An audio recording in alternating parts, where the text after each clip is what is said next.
Assalamualaikum warahmatullahi wabarakatuh.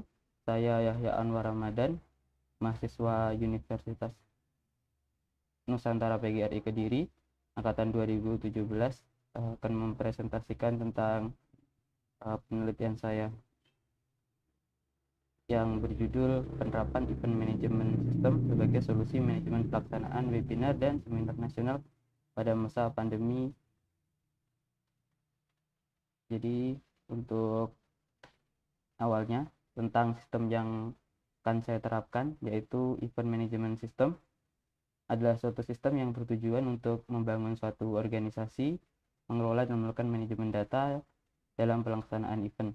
Intinya untuk mengelola data ketika yang digunakan untuk pelaksanaan event tersebut. Umumnya sistem ini mempunyai fitur pendaftaran peserta, manajemen pembayaran, dan penyediaan informasi mengenai event tersebut. Seperti contohnya di PyCon Conference, yaitu mendaftar lalu melakukan pembayaran itu dan menyediakan informasi juga. Dan juga di Semnas Imnotek-nya UNP Kediri juga di situ ada sistem untuk upload papernya juga jika itu misalkan webinar atau seminar. Lalu masalah yang ingin diselesaikan adalah seperti ini. Jadi kasusnya Forum Manajemen Indonesia itu setiap tahun mengadakan seminar terbuka yang diikuti oleh banyak peserta sampai ribuan dan di berbagai daerah di Indonesia. Jadi di FMI ini mengelola acara tersebut menggunakan beberapa sistem yang tidak terintegrasi. Seperti contohnya komunikasi antara peserta itu dilakukan menggunakan email tetapi dikirim secara manual, dan menurut saya itu komunikasinya itu kurang efektif, dan juga di acara itu juga menggunakan formulir Google Form dan itu tidak terintegrasi datanya. Jadi perlu diolah untuk nanti dicek lagi apakah misalkan peserta itu sudah membayar. Jadi agar komunikasi dan pengelolaannya lebih mudah, kita membuat sistem manajemen yang terintegrasi dan mudah untuk mengotomatisasi tas-tas misalkan pengiriman email. Jadi metode penelitian yang dipakai yaitu penelitian deskriptif kuantitatif yang fokusnya itu ke penerapan perangkat lunaknya dan nanti menggunakan survei sebagai penilaian terhadap aplikasi tersebut. Jadi penerapan dilakukan di kasus yang nyata, dengan data yang real. Jadi setelah diterapkan, dipakai oleh pengguna, lalu dibuatkan sebuah survei untuk menilai aplikasi tersebut. Untuk pembangunan aplikasinya, pengembangannya memakai metode waterfall, di mana itu metode yang sederhana untuk pembangunan proyek dan dibandingkan dengan metode agile yang seperti contohnya Scrum. Tetapi memang metode ini memang kurang efektif jika digunakan untuk melakukan pengembangan suatu aplikasi yang dilakukan secara bersama-sama dengan banyak pihak. Tetapi kenapa menggunakan metode waterfall? Karena sederhana. Jika misalkan kita menggunakan Scrum, misalkan kita perlu beberapa pihak seperti Scrum Master, terus yang melakukan development, lalu ada yang membuat desainnya dan lain-lain. Itu terlalu kompleks untuk kasus yang ini. Jadi untuk tujuannya atau hipotesisnya itu dengan menggunakan sistem ini diharapkan manajemen event lebih mudah untuk ditangani.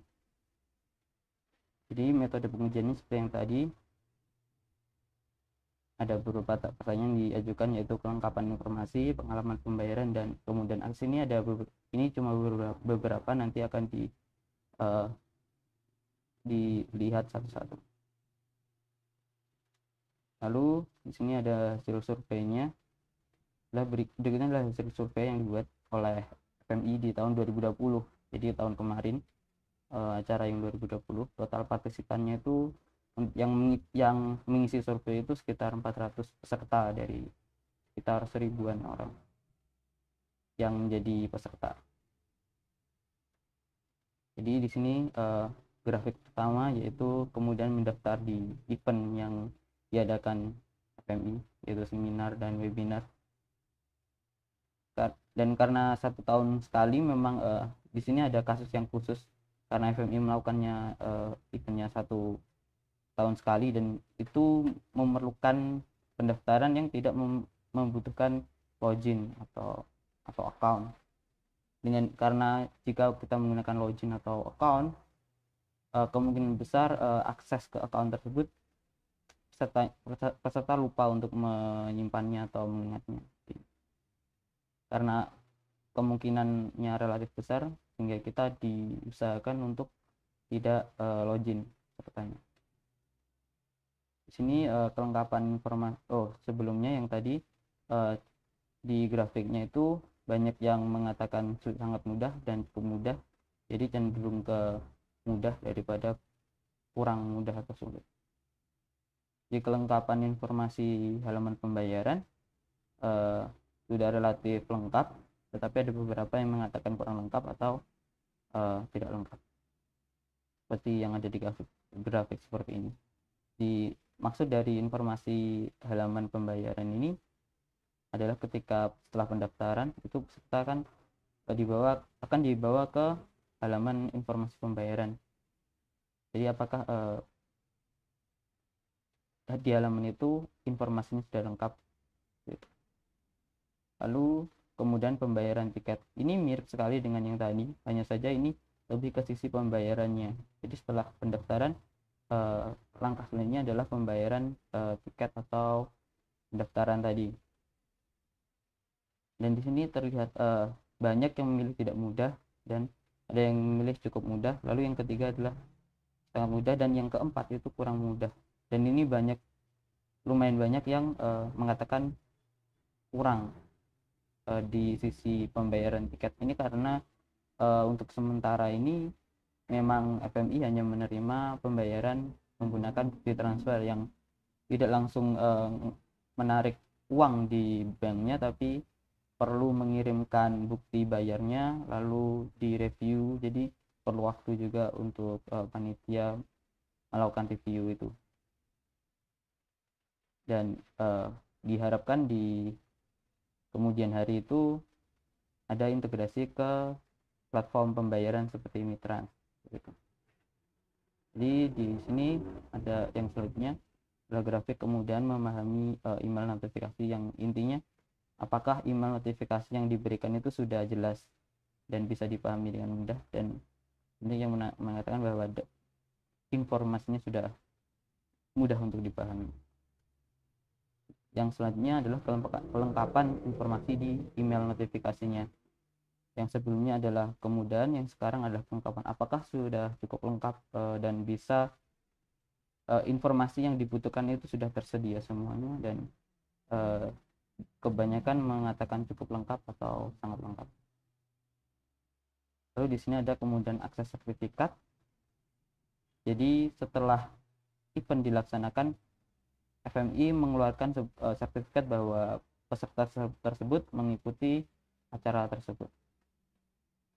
Jadi di sini banyak yang mengatakan cukup mudah atau sangat mudah, karena memang ada sistem pencarian yang nanti akan saya coba tunjukkan. Jadi penggunaan untuk event selanjutnya ini adalah pertanyaan apakah sistem ini layak untuk digunakan di event yang selanjutnya, entah itu webinar atau seminar.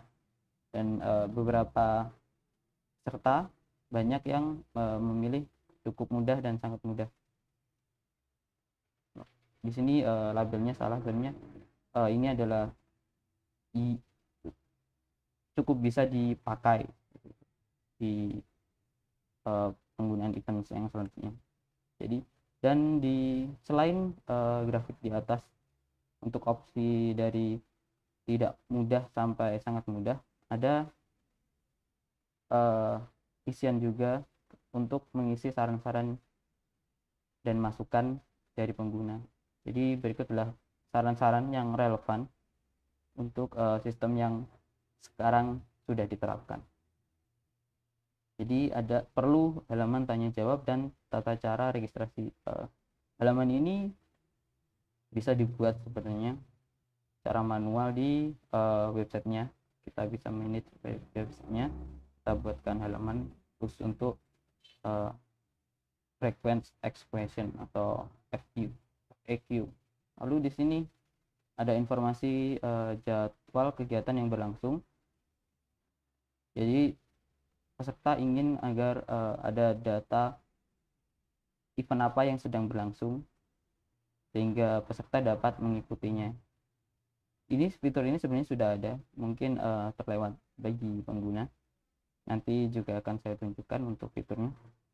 Kalau ada chat khusus jika ada masalah, karena yang sekarang sistemnya itu menggunakan WhatsApp jika memang ada masalah tentang pendaftaran atau melalui email. Jadi pakai menggunakan kontak person. Jadi bisa dibuatkan chat khusus sebenarnya, tapi itu tidak merupakan fitur yang benar-benar dibutuhkan.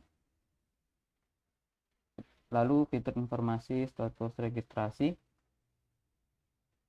di tahun 2019 sistemnya memang belum menyediakan fitur ini, dan di 2020 sudah disediakan semacam dashboard untuk mengetahui status registrasi tersebut.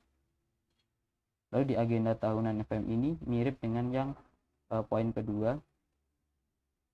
Lalu yang selanjutnya, fitur pengunduhan materi sebelum acara dimulai ini bisa dibuatkan halaman statis seperti informasi jadwal kegiatan yang berlangsung tadi, atau halaman tanya jawab.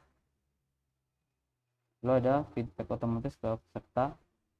Ini notifikasi sebenarnya sudah ada, tapi mungkin kurang, ada beberapa pengguna yang mengharapkan notifikasi yang lebih seperti ketika hari ini event sudah dilaksanakan, sudah berjalan, atau hari ini atau besok adalah hari H dari acara tersebut. Hingga di tahun 2001 beberapa fitur diterapkan seperti ini, termasuk dashboard registrasi, di mana dia akan menampilkan rangkuman tentang informasi peserta, lalu kontak yang bisa dihubungi, dan beberapa formulir seperti upload bukti transfer, upload paper seperti itu. Dan statusnya juga di sini ada.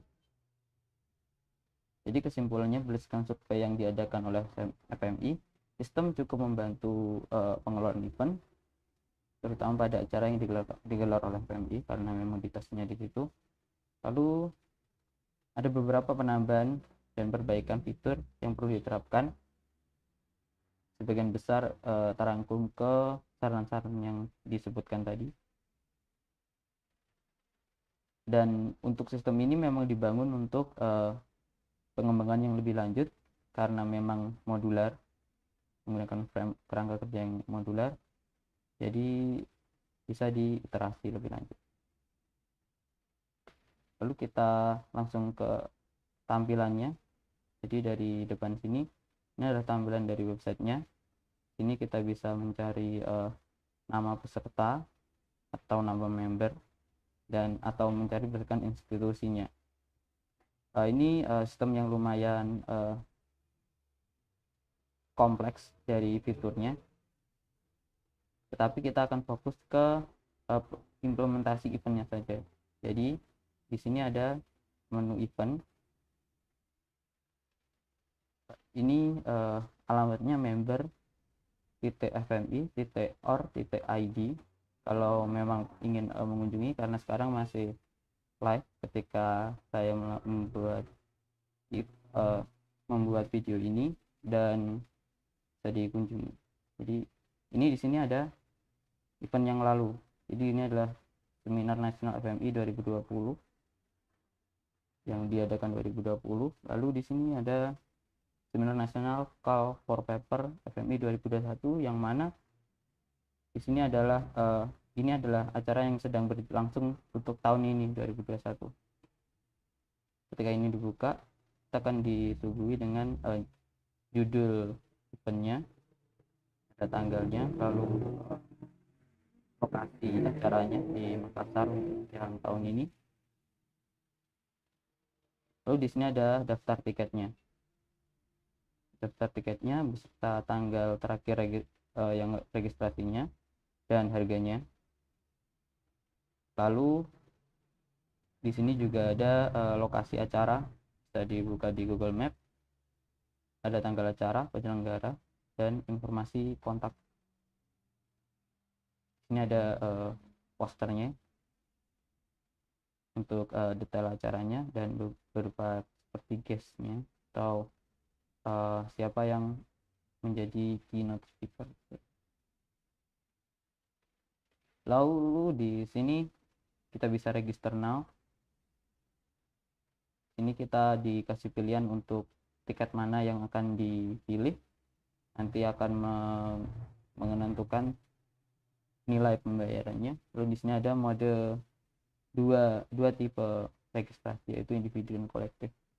Untuk individu kasusnya adalah ketika satu peserta ingin mendaftarkan dirinya sendiri, jadi hanya mengisi kontak personnya, lalu langsung ke misal ke formulir tambahan. Contohnya di sini ada yang call for paper, ini akan ada formulir khusus yang dua ini. Lalu di kolektif, ada di mode kolektif ada beberapa tiket yang tidak ada di mode kolektif, khusus yang spesifiknya yang call for paper, karena call for paper harus mendaftar sebagai individu. Dan kolektif, di kolektif ini kasusnya adalah ketika suatu universitas atau instansi ingin mendaftarkan beberapa orang untuk mengikuti seminar tersebut. Lalu ketika ini diklik daftar, akan muncul sebuah formulir untuk mengisi data pesertanya. Ini akan saya demokan nanti ketika di environment lokal, karena ini di production. Di sini ada sertifikat. Di sertifikat ini akan muncul ketika event sudah selesai. Jadi di sini menampilkan sertifikat untuk FMI 2020 saja. Lalu untuk FMI 2021 masih November untuk pelaksanaannya. Jadi misalkan di sini ada beberapa sertifikat di satu event. Kita coba buka. Sini kita bisa mencari nama peserta yang mengikuti. Di sini kita bisa mendownload sertifikatnya atau menggunakan navigasi di bawah untuk melihat per halamannya. Ini ada informasi tentang event yang dilaksanakan. Jadi ini di download, kita akan menampilkan sertifikat seperti ini otomatis di generate oleh sistem. Dan ini QR code-nya adalah menuju halaman yang ini. Ini untuk memvalidasi bahwa sertifikat ini sudah valid. Kita bisa download via menjadi PDF atau PNG atau gambar. Dan di sini bisa dilihat detail aktivitas atau sertifikat dari member tersebut. Jadi setiap member akan mempunyai e-card untuk member tersebut atau kartu member. Kalau misalkan dibuka,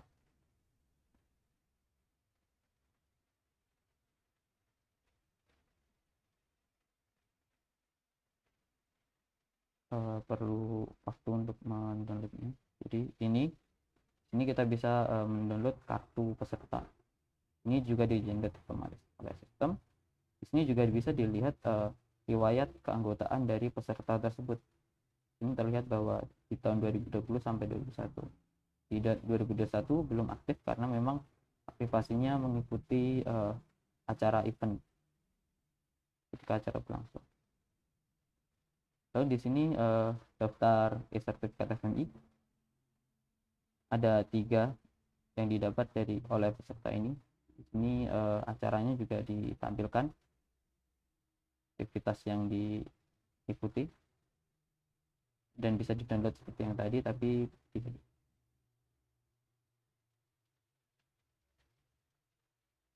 kita juga bisa langsung mencari dari depan sini, misalkan seperti ini. Kita cari, ini akan menampilkan riwayat keanggotaannya dan juga daftar sertifikatnya.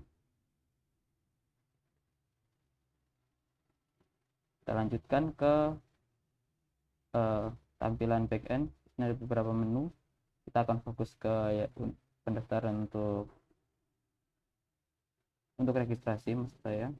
Jadi di registrasi ada beberapa, di sini bisa difilter atau dikelompokkan berdasarkan atribut datanya. Jadi ini dikelompokkan berdasarkan eventnya, kalau ada tiketnya, kalau ada registrasi tipenya, tipe registrasi, lalu ada di lokasi peserta ini mendaftar, ini berdasarkan universitasnya, lalu tahun, bulan dan tanggalnya. Tapi bisa dihapus juga. Jadi misalkan saya pengen hanya di eventnya saja dan lalu tiket. Jadi di sini kita bisa cek datanya langsung. Ini data dummy, jadi ini data saya sendiri yang mengisi, bukan data yang real karena di lokal di laptop saya sendiri. Ini adalah contoh dari isi dari registrasi formulirnya. Ini ketika dibuka dashboardnya akan menampilkan dashboard yang seperti yang di PowerPoint tadi.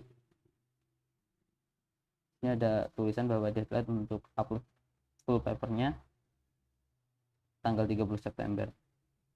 Ini bisa langsung download LOA-nya ketika sudah mendaftar. Ini kita bisa upload full paper.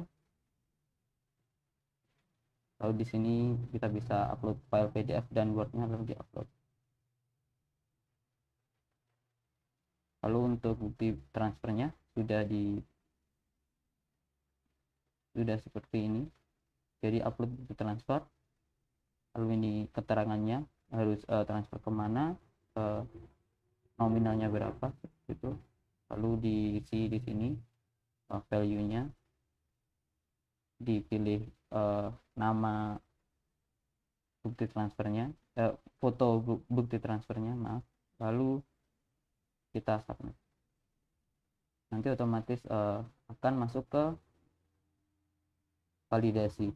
Di validasi sini ada payment proof, itu adalah bukti transfernya seperti contohnya ini. Admin bisa membandingkan antara data di sini dan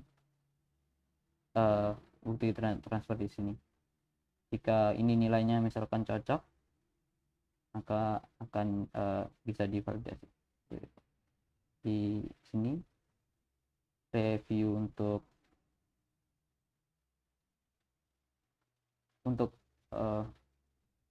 papernya atau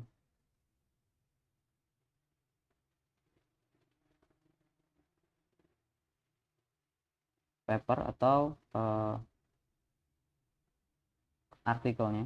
Jadi di sini kita bisa dilihat abstraknya, terus penulisnya siapa, lalu ini bisa diupload paper. Jadi di sini akan nampil daftar file-filenya dan bisa di-download. Lalu nanti kalau bisa dikonfirmasi, maka otomatis akan mengirim email bahwa paper tersebut sudah diterima.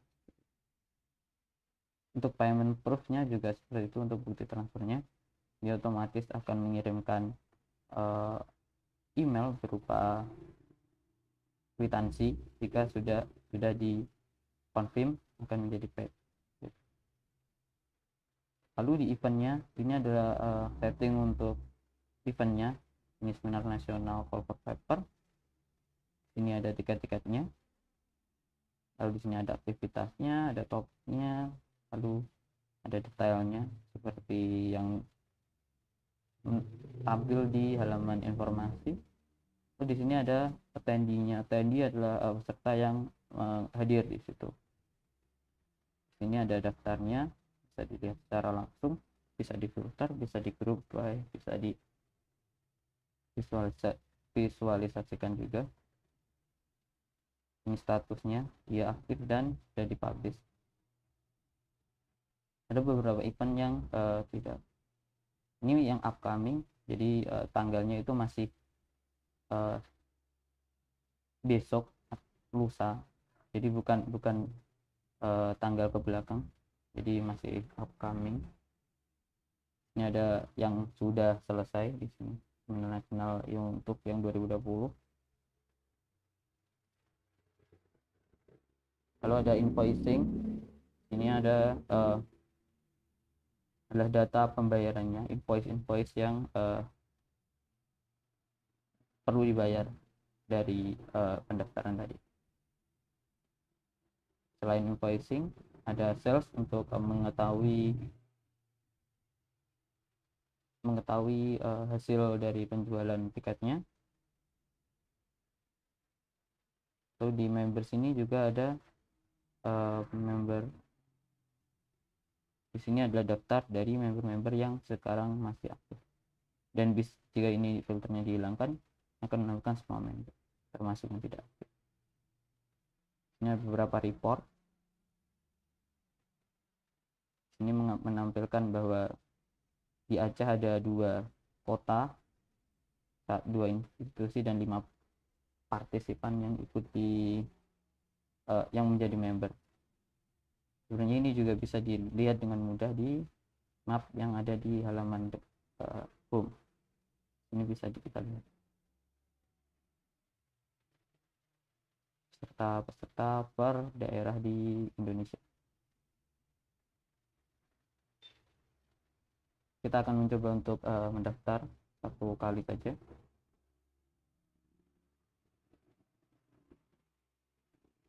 Kita akan memilih untuk individu yang bawa sendiri dengan call for paper, jadi nanti kita perlu mengisi call for papernya. Ini kita bisa mencari nama lengkapnya. Jika misalkan sudah menjadi member, searchnya bakal muncul.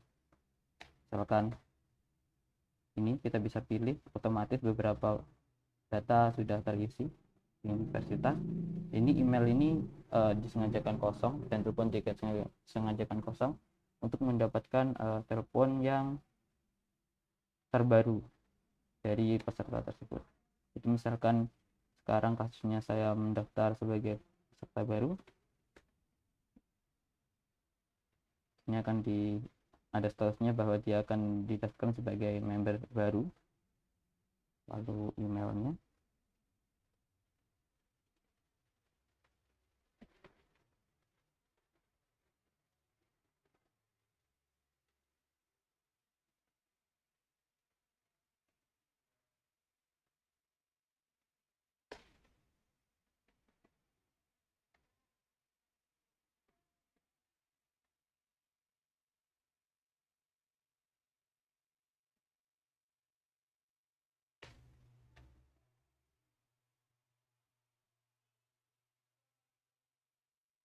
Ini bisa ini sedikit survei dari formulir, apakah ada akun-akun berikut dan bisa di follow jika misalkan ingin follow. Di sini ada beberapa survei lagi tentang website dari mana informasi didapat, misalkan dari poster yang disebarkan. Lalu kita checklist. Sini kita ditanya tentang judul artikelnya karena kita memilih tiket yang juga sebagai presenter. Jadi ini kita tulis judul artikel. Lalu di sini ada beberapa survei tentang topik risetnya, untuk mengkategorikan nanti di backendnya. Lalu di sini diberikan isi abstraknya.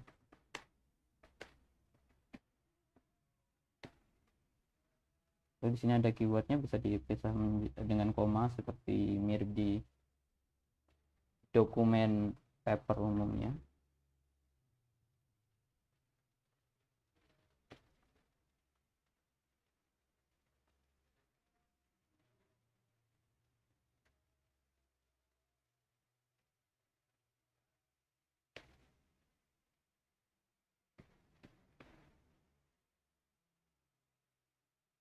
Lalu di sini daftar penulisnya, dan di sini diberi keterangan bahwa nama presenter ini harus ada di daftar penulisnya. Jadi perlu diisi seperti ini.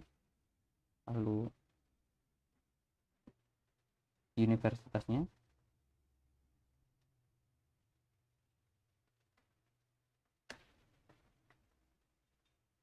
kita tambah penulis, kita tambahkan lagi nama penulisnya, misalkan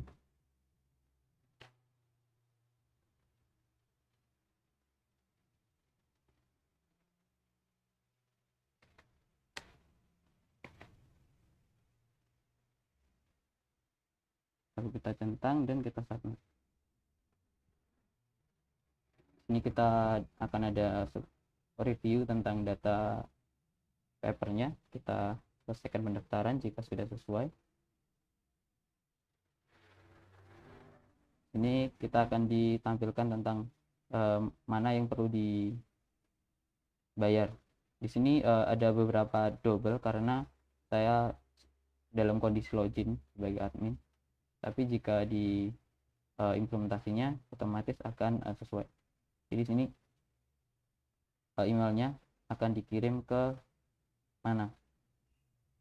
Lalu setelah itu akan mendapatkan email yang alamatnya seperti ini.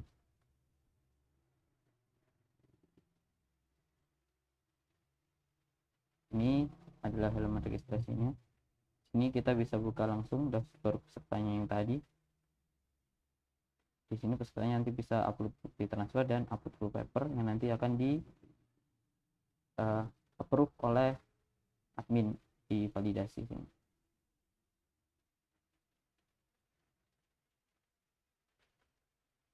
Setelah itu, setelah semuanya selesai, seharusnya peserta akan mempunyai status paid dan dia bisa mengikuti event yang sedang didaftarkan tadi. Kira-kira seperti itu. Sekian dari saya. Jika ada kurang lebihnya saya mohon maaf. Assalamualaikum warahmatullahi wabarakatuh.